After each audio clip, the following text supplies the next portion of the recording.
Broadcasting from Charlotte, North Carolina, on Sports Byline USA, uniting sports fans everywhere, this is Unpacking It with Bryce Johnson. People want the authenticity, right? They want to know a little bit more. They don't want just the cliches. For the next hour, we will unpack sports, faith, and life with intriguing guests from the sports and entertainment world. I'm thankful that God has delivered me, and He's given me a mouthpiece to be able to, a platform as well to be able to share with different people. Bringing you high energy and thought-provoking sports talk with a purpose. When you're around somebody that has that joy and you can feel it and it's contagious.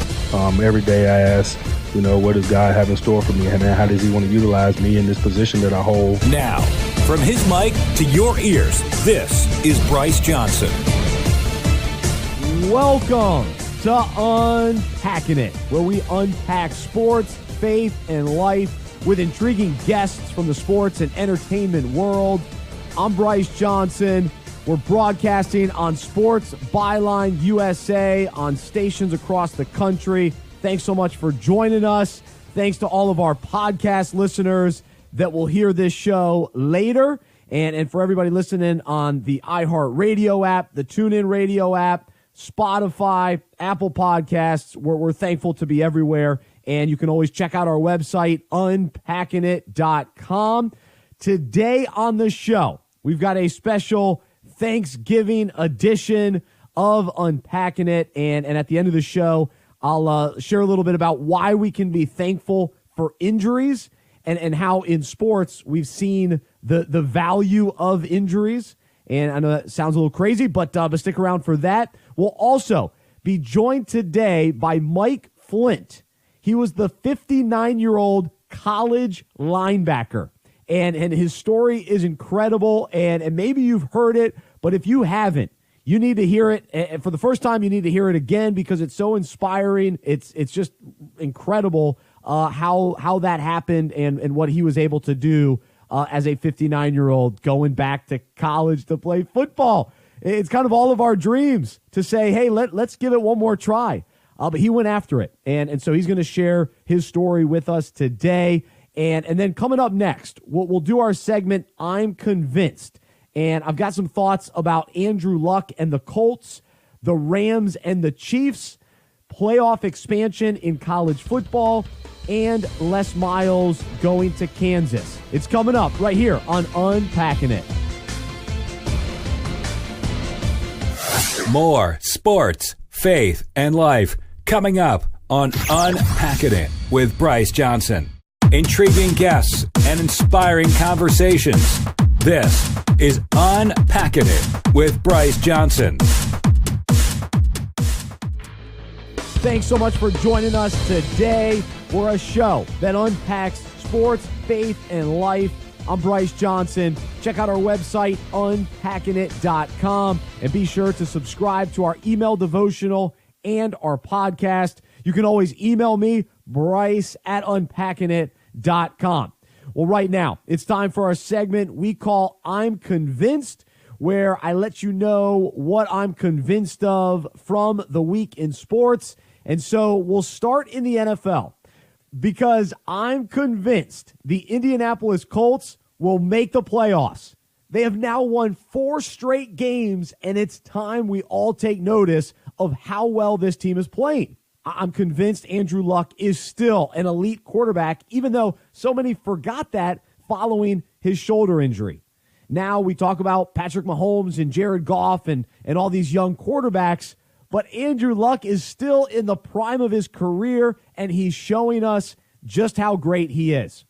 I'm also convinced Frank Reich is an excellent head coach and the perfect fit for Luck and the Colts. I'm convinced he should have gotten a head coaching job a little bit sooner, but hey, the Colts, they ended up with him, and I think they're really excited about what he's done for that locker room and really for this offense to be able to thrive the way that it is right now against really good defenses. Now, this was not the most talented team on paper heading into the season, and they really are overachieving right now. Now, I'm convinced they keep it going, and they earn a wild card spot in the playoffs. Luck has to stay healthy, of course, but the good news is he has 5 games where he hasn't been sacked. and has 214 consecutive pass attempts without a sack. Now, this has been a major issue in the past because he's been running for his life. The offensive line hasn't protected him. He hasn't known, when to throw it out of bounds and maybe not to take as many risks. And he's just improved as a passer. Now, I'm convinced that Luck is an MVP candidate and Reich is a Coach of the Year candidate. Luck is second in the NFL in touchdown passes, and his completion percentage is a career high. I'm also convinced the Philadelphia Eagles miss Frank Reich being their offensive coordinator, as their offense just isn't the same without him on the sidelines. I'm also convinced the Colts deserve some hype right now, and I really am thrilled to see Andrew Luck bouncing back the way he is. All right, the number 2 story. I'm convinced college football needs to expand their playoff to 8 teams. 4 teams just isn't enough. I'm convinced that would mean that teams need to drop a regular season game to allow for the playoff to last 3 weeks. Just think about that. How awesome would 3 weeks of the playoffs be in college football? Because I'm convinced the gap between the end of the regular season and conference championships and then the playoff starting is way too long. So we add an extra week, and then we get 3 weeks of playoff action. And then we have 8 schools involved instead of only 4, and so it just makes it more interesting. And I'm convinced that having 8 teams still allows the regular season to remain intriguing, and it would actually make more teams relevant and in contention, which then adds more value to the regular season. Now, losses would still carry a huge weight in the regular season, but more teams would stay alive in the playoff mix even if they lose an early season game. I mean, it's devastating when a team loses in week 1 or 2, and we basically say, yeah, they're not going to make the playoff. I mean, that stinks. Like, of course it carries weight, but that's not, to me, that takes away from the regular season. And so you add 8 teams into the mix, and you make the regular season better, and you make the playoffs better. And then you might say, well, why not do 16? Why not do 24? Well, let's start with 8. Let's get to 8. We initially wanted just to get to 4, so we started there, but I think it's time for 8. Now, I think you take the top 8 schools, and I'm not even necessarily sold on you have to have one from each Power 5 conference. Just take the top 5 or the top 8 schools. And then you make sure that there is never an undefeated team left out of the playoff. There should never be a situation like we had last year with Central Florida finishing undefeated and then not making the playoff. Now, I'm convinced 8 teams would allow the possibility for more upsets, interesting matchups in the playoff, and then allow a surprising team to get hot even as the 8th seed. So I think it would be great. I'm in favor of it. Let me know your thoughts on this topic. Bryce@unpackingit.com is the email. Bryce@unpackingit.com is the email. I just think we have to see more teams than Alabama and Clemson in the mix every year. I want to see 8 teams, and the upsets and the possibilities would just make it so fascinating for 3 weeks of a playoff. I love it. All right, number 3. I'm convinced Les Miles heading to Kansas to take over the program is great for college football. I'm convinced the sport is better with Les Miles involved. He's a good coach. He's entertaining. He's a character, and he'll make Kansas relevant. Now, I'm a big college basketball fan as well, and so I'm convinced that more great basketball schools should have stronger football programs and vice versa. But obviously it takes an elite coach to make that happen and to give one of those schools a chance and for them to bring in the right head coach. And so I'm so glad that Les Miles decided to give it a try at Kansas. And so I think about a school like Auburn, a football school. They bring in Bruce Pearl. Well, now Auburn is more relevant in college basketball. And so I just like when this happens with some of the programs that are strong, that we know, they have huge fan bases. Let them be good in basketball and football. I like it. I think it's really cool. So good for Kansas to make that happen. All right, last one. I'm convinced we should all be rooting for the same Super Bowl matchup. That's right. I think we should all be cheering to see the Rams and the Chiefs take on each other in this year's Super Bowl. How phenomenal was Monday Night Football? I mean, I couldn't turn away from it. It was so entertaining. You didn't know what was going to happen next, but you figured someone was going to score a touchdown. And so to see this matchup play out the way that it did, and then to think, okay, what if this was on the larger stage of the Super Bowl? You think about all the storylines, two young quarterbacks. You got the young coach trying to prove that he is the real deal in Sean McVay. You got Andy Reid, who needs a Super Bowl to add to his really strong coaching career, but he hasn't gotten the big win. And then we would see a game that would include so much scoring like we've never seen in a Super Bowl before. That would at least be the anticipation leading up to the game. And so what we saw on Monday night, I think is great if that's the future of the NFL. Now, we've talked plenty on this show and other shows about the way that the defense is kind of going away and they're getting penalized for big hits, and that really has cleaned up this year. But we're seeing the results of those rule changes where offenses are just so free to really run and throw and find open receivers, and it looks beautiful out there. I mean, it really does. The way these offenses, especially with the Rams and the Chiefs, are orchestrated, it's a work of art. Not to over hype it, but man, it's just awesome to see. So to think that these two teams could make it through the AFC in with Kansas City. Of course, they have to get through New England, but we've seen New England in the Super Bowl. We know that story. We've been there, done that, and to see Kansas City with this exciting young Patrick Mahomes, a little bit Brett Favre-like. He'll throw a couple interceptions, but that's okay.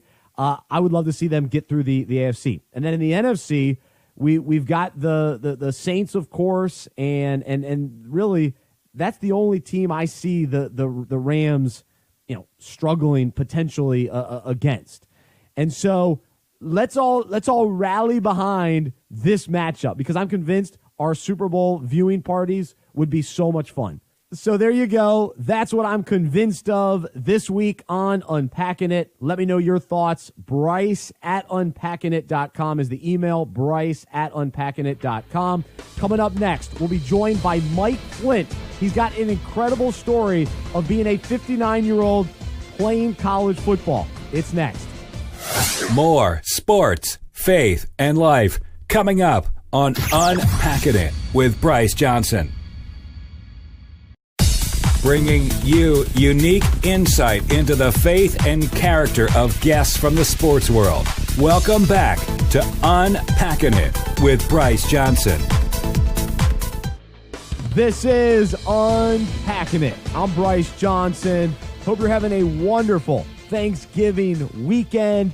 So glad to be with you on this show today. And coming up in just a moment, we've got just an incredible interview that I know you're going to love to hear this story of Mike Flynt.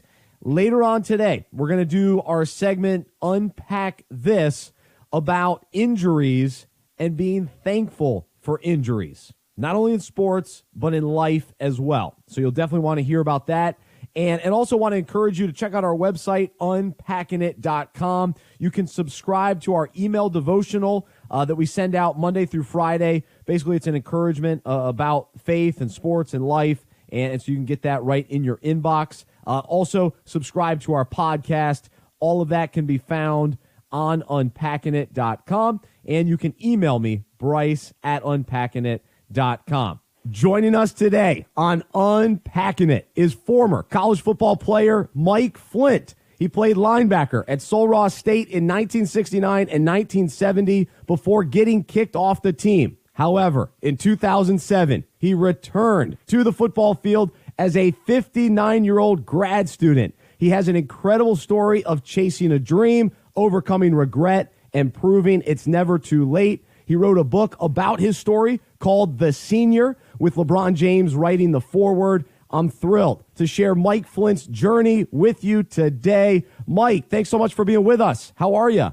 I'm doing great, Bryce. Thanks so much for having me. Well, we're fired up about it, and so really we're gonna give some of the background to your story, and then we'll really hear some of the details of what took place with your crazy return to football, and it's just awesome. And so, what was life like for you growing up, and who were you as a 20-year-old college student the first time around at Sul Ross State? Well, I was raised in West Texas. I call it the great nation of West Texas because they've got their own way of doing things, and anyone that's ever spent any time out there will certainly understand that. But my dad was a World War II veteran. He was in D-Day, Battle of the Bulge, and he pretty much used that military training mindset in rearing me, and we started boxing at a very young age. I was 6, and he called it boxing. I'm pretty sure what we were doing was fighting. But I wasn't raised in a Christian home, and Daddy, in his training of me, the greatest impact he had on me was the mental training. And he impressed on me how important it was to always be in a position where I could take advantage of. He felt like I was going to be small, and so he wanted to give me every opportunity that he could to know how to take care of myself. And so the mental, I was a good person. I wasn't a troublemaker, but as I got older, I became a trouble seeker because of all the training I had. I didn't mind fighting, and in West Texas, with the Roughnecks, the Cowboys, and all the football, if you don't mind fighting, there's going to be a lot of opportunities. I was on that first state championship team at Permian High School that inspired the book and the subsequent movie Friday Night Lights. Yeah.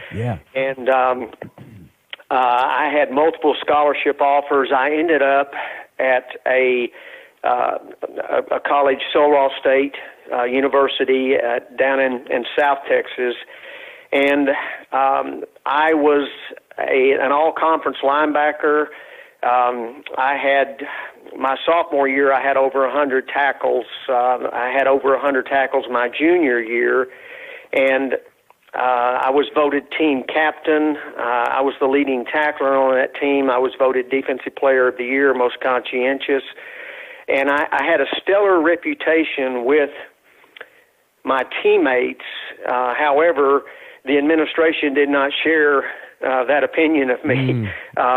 I had 10 off-the-field altercations over that 2-year time period that basically had me on their radar. And coming back my senior year, I could have graduated the summer before my senior year. I needed 6 hours to graduate. I came back for one reason and one reason only, and it was to win a conference championship. We were playing in the Lone Star Conference at that time, which was one of the premier conferences in the nation because it was integrated. And we had some great black athletes playing at schools in that conference. And we had gone 8-3 my junior year. So I was coming back my senior year to win a conference championship. And I got in a fight during two-a-days. The coaches had asked me to check curfew to make sure everyone was in. At the dorm, a couple of guys weren't in. I confronted him about it. One of them took exception to me telling him when he could and couldn't come and go, and it got physical, and he got hurt. And the president of the college was called. He called the head coach and said, I've heard Mike Flynt's name for the last time. It's you or Mike Flynt. Who's it going to be? And he called me in, told me that he had no choice, that I was not going to be able to play my senior year, and that he was going to have to kick me off the team, and I was kicked out of school. Wow. And, you know, football was really all I had. At that point in my life, I had no faith. I wasn't raised in a Christian home, and I left West Texas, went to Austin, Texas, and met a beautiful young co-ed there at the University of Texas, and we started dating and fell in love, and we ended up getting married, and we've been married now for over 46 years. Oh, but that's awesome. Eileen changed my whole life. She introduced me to Jesus. Amen. I love it. So we're talking with Mike Flynt right now on Unpacking It, and just an incredible story of playing college football late 60s, early 70s, and then again in 2007. And so we're in the middle of that story. We'll get to the peak of the football side in just a moment. But Mike, you mentioned, all right, you didn't have a faith background. You get kicked out of college. You meet the love of your life, who you end up marrying. And so how did Jesus become real to you, and then and how did he ultimately transform your life? Well, there were some things that happened in my life from a business standpoint that I was backed into a corner, and it was pretty devastating to me. It was something that through trust in a friend that was betrayed, there were possible legal ramifications, and I just was at a loss for how to deal with it, how to handle it, and I was drinking a lot at the time, and I had been drinking a bottle of Jack Daniels, and told Eileen, I said, I think the easiest thing for me to do I can't deal with this anymore. It would be to, take my pistol and go in my closet and end this. And she looked at me, and she knew with my violent past that this wasn't alcohol talking, that she needed to help me. And throughout our relationship, Eileen had demanded that, hey, listen, this is not an option. We're going to church. We're going to have our kids are going to be raised in a Christian home. And so I would sit in church, and I would be listening to the preacher, and I would be thinking about other things. And, I was so full of pride. I didn't feel like I needed to have anybody die for me. That I was a self-made man. I could take it. I could do whatever I needed to do. And then God knocked me to my knees, and Eileen took me that day after that statement, and we went for a walk, and she was holding my hand, and I never really knew until that time the depth of her relationship with Christ. And she began to quote Scripture to me and explain to me how much that Christ loved me and the plan that he had for me. And all of a sudden it dawned on me, I didn't know anything about God. I didn't know anything about the Bible. And but I knew that day, somehow deep down that things were going to be different and it was going to be better. And over the next few weeks, I ended up making a profession of faith in Christ, and forever changed my life. Amen. Oh, absolutely. It's a game changer. And man, what a story. Mike Flynt, our guest right now on Unpacking It. And when we come back, we're going to hear the rest of the story. So he goes from playing college football, he gets kicked out, his life is unraveling. He understands who Jesus is, begins to follow him, and it's amazing what God does in his life following that. So when we return here on Unpacking It, we've got plenty more. We're just getting going with Mike Flynt. He's the author of the book, The Senior. LeBron James wrote the foreword for the book. And so we got plenty more right here on Unpacking It on Sports Byline USA. The place to hear athletes opening up about their true passions in life. This is Unpacking It with Bryce Johnson.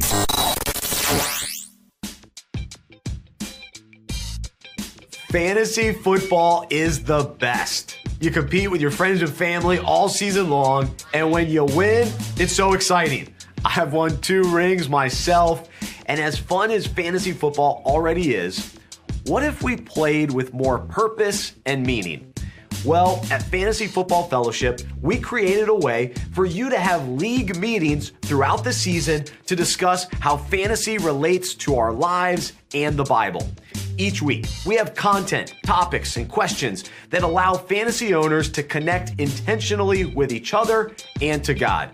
We'll help your league have conversations about fantasy, faith, and life as you go from the draft to the championship. Play fantasy football and change your lives. Sign your league up today at fantasyfootballfellowship.com. Going beyond the field, this is Unpacking It with Bryce Johnson on Sports Byline USA. Welcome back to Unpacking It. I'm Bryce Johnson. We're talking sports, faith, and life. You can check out our website, unpackingit.com. And we're in the middle of a conversation with Mike Flynt. He played linebacker at Sul Ross State in 1969 and 1970. And so we're in the middle of the story of how he got kicked off the football team, ended up deciding to follow Jesus later in life once he met his wife. And then now we're going to get into the story of how he decided to return to football in 2007 as a 59-year-old grad student. So Mike, let's continue right now. And so here you are. Your life is beginning to change because of Jesus, and He's transforming your life. And so what does life look like at this point?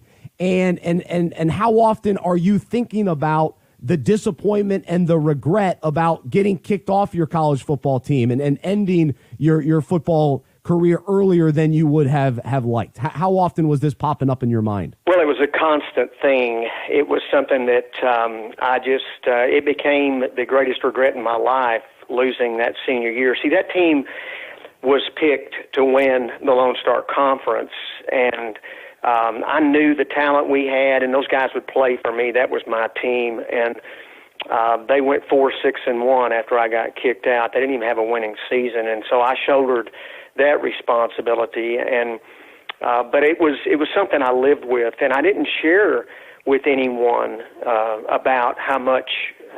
I mean, I cried more times than I can remember thinking about what might have been. And I went into the strength coaching business. I became a strength and conditioning coach at the University of Nebraska, University of Oregon, Texas A&M, and I always had a philosophy about my training that I would never ask one of my athletes to do something that I was not willing to do myself. And so I stayed in great shape, helping other people get in shape. And I resigned from coaching years ago. We moved to Franklin, Tennessee, where we live now, and I stayed involved in the fitness industry and that philosophy and that mindset of staying in shape.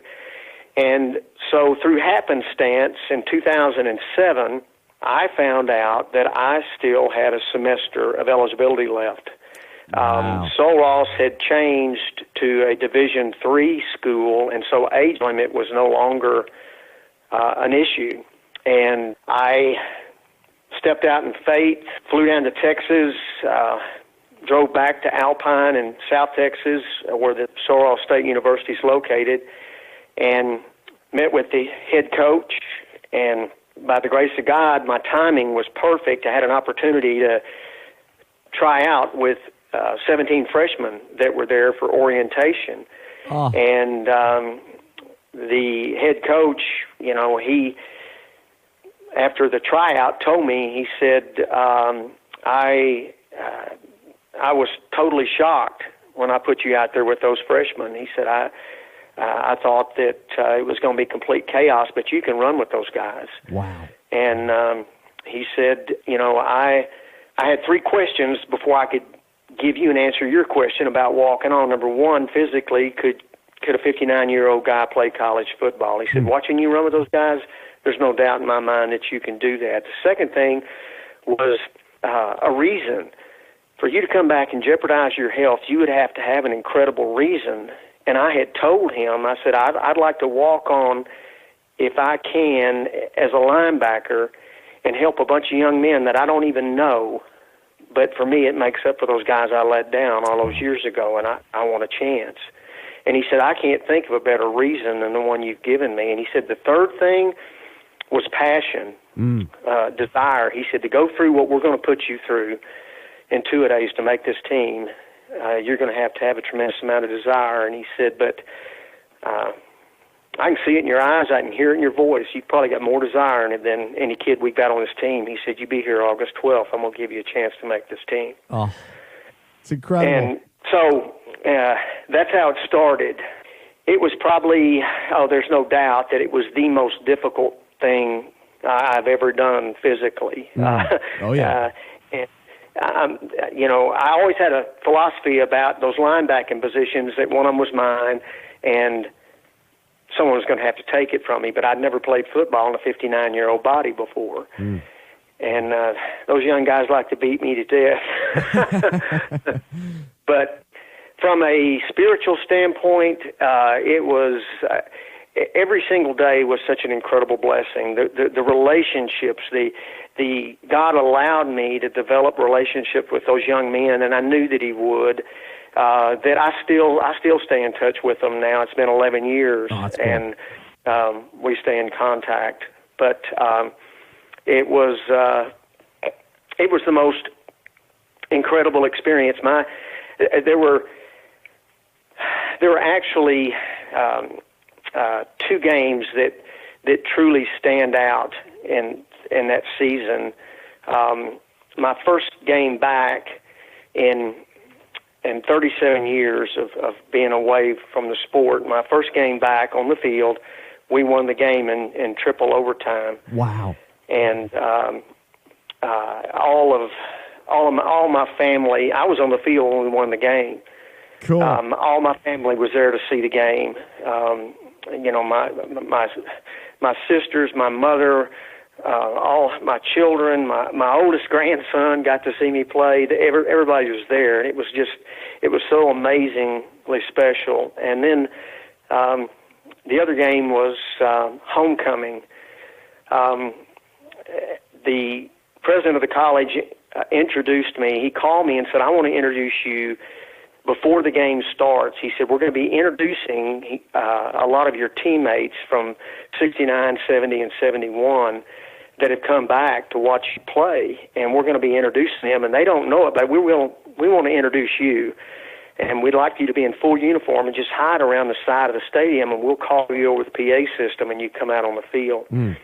Well, there were 29 of my former teammates and coaches that were there. Oh, man. And they announced over the PA system, they called out my name, and I started out on the field, and those guys all turned and started walking towards me, and I knew I couldn't look at them because I was going to get emotional. Oh, yeah. And so I'm looking down at the ground, and I ran up to them, and when I got close to them, I looked up, and every one of them were crying. They were all crying. And one of them grabbed me, and he said, Mike, we keep reading where you said that you let us down.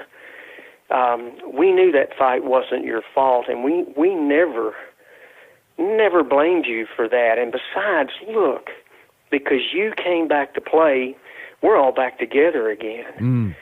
And so God in His mercy, gave me that forgiveness that I needed from my former teammates to overcome that greatest regret in my life, and then enabled me to play my senior year.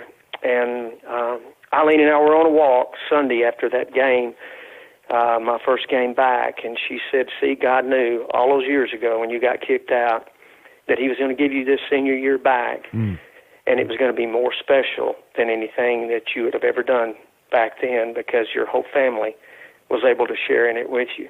Wow. Oh, it's remarkable. Oh, it's so encouraging, so inspiring. It's the story of Mike Flynt, a 59-year-old grad student who returned to the football field back in 2007 at Sul Ross State, and he wrote a book about it. It's called The Senior, and LeBron James actually wrote the foreword for the book. And Mike, just listening to your story, it's just so encouraging and inspiring. But as you speak and as you tell your story, what's the message that you hope people receive, and how can you even just challenge and inspire listeners today in regards to the concept of chasing a dream and overcoming regret, and also just proving that it's never too late, and to let people know that wherever they're at in life, it's not too late. How do you kind of put that into an encouraging word for us today? Well, there's a couple of things. First of all, there's an old saying that anybody's been involved in football will remember and has heard before. You got to want it more. You know, have you ever heard a coach say that? Well, sometimes you've got to want it longer. And you can't. If you go to Genesis 32, and it's the story about Jacob and struggling with the angel. And it's just an amazing, incredible story about not quitting. You just can't quit because you never. Failure is not something. It's not who you are. It's something that happens to you. And as long as you don't quit, then you're never going to fail. You're going to keep learning and moving forward. But the things that are important from my perspective and what helped me is, number one was attitude. And I believed that I could overcome the challenges that I was faced with, and in my mind that I could do everything that I could when I was younger, and I'd worked towards that. I'd devoted and invested in my time and in my health, and so, my attitude was positive. That I was going to go forward. I was going to give it my best, and the second thing was belief. I believed in myself, in my God-given talents and abilities, and Christ tells us to love ourselves. You know, we're instructed to love others as we love ourselves, but we don't stop and ask ourselves that question often enough: do I love me? Do I really love me? And then you believe in yourself, and then you've got to have commitment. You've got to be committed. I'm termed as a motivational speaker, but I think motivation is way overrated. Motivation's a quarter horse. That Triple Crown is won by a thoroughbred, and you've got to have commitment and discipline and stay with it. Don't quit. Don't let somebody else talk you out of your dream. Don't let somebody else. Now, your dream may change over time. It may evolve into something different, but it's still your dream. And you can't quit. And so, those are the things, and it's, ABC, attitude, belief, and commitment. And it's extreme. It's very simple. It's not always easy, but it's simple. It's good. Wow. Well, it's such just an inspiring story of Mike Flynt, the senior, who made it back as a 59-year-old college football linebacker and showed us that it's never too late to go after our dreams, and just such a cool story that I encourage people to check out the website, MikeFlynt.com, find out more information, find out about the book, The Senior. LeBron James wrote the foreword for it. And Mike, man, really appreciate you being a part of the show today, and just so thankful that God really changed your life. And it's just cool to see how he used you in a remarkable, unique way to be an inspiration to so many people. So thanks for sharing that with Unpacking It today. You bet, Bryce. Thank you so much and for your listeners, it's spelled Flynt, because a lot of people will look for Flint, but it's Flynt. But I appreciate so much you having me. Absolutely. He's Mike Flynt. I'm Bryce Johnson. This is Unpacking It on Sports Byline USA. inspiring conversations, and intriguing interviews. More Unpacking It with Bryce Johnson after this. All right, this is Unpacking It. I'm Bryce Johnson. Each week, we wrap up the show with a segment we call Unpack This, where I take a current sports story and relate it to the Bible and our own lives. So let's jump right in. It's Thanksgiving weekend, and although we have clear blessings to be thankful for, today I want to unpack how we can also be thankful for life's disappointments. We may not ordinarily add them to our thankful list, but when we dig a little deeper, we can discover reasons to include them. Sports provide perfect examples of bad news leading to gratefulness. Drew Brees, for instance, had a major shoulder injury earlier in his career, and the Chargers moved on from him. Brees then signed with the Saints, where he's won a Super Bowl. David Robinson's injuries caused the Spurs to have only 20 wins during the 1996-97 season, which ultimately led to them picking Tim Duncan first overall in the NBA draft and winning 5 NBA championships. A Peyton Manning neck injury led the Colts to transition away from their franchise quarterback, and as he got healthy, signed with the Broncos. By teaming up with a great defense, Manning was able to win another Super Bowl. In each of these scenarios, major injuries were only temporary and ultimately led to championship wins. Nobody ever wants to get injured, but think how thankful they are for having injuries that resulted in victory. We too can look back at injuries in our own lives and see how God used them for our good. Many of those situations wouldn't have been how we designed them, but aren't we thankful they turned out the way they did? Of all the injuries in life that have led to victory, the ones I'm most thankful for took place on the cross. At least 7 wounds led to Jesus' death, but thankfully, he ended up winning, and we can now join him in eternal victory. Today, let's be encouraged to thank God even for the injuries in life that he's used to change us and grow us. Because the Bible says, give thanks in all circumstances, for this is the will of God in Christ Jesus for you. So I hope you're willing to unpack that. Thank you so much for joining me today, and I hope you'll stay connected with us throughout the week on social media and on unpackingit.com. If you have any thoughts about today's show, you can email me, bryce@unpackingit.com.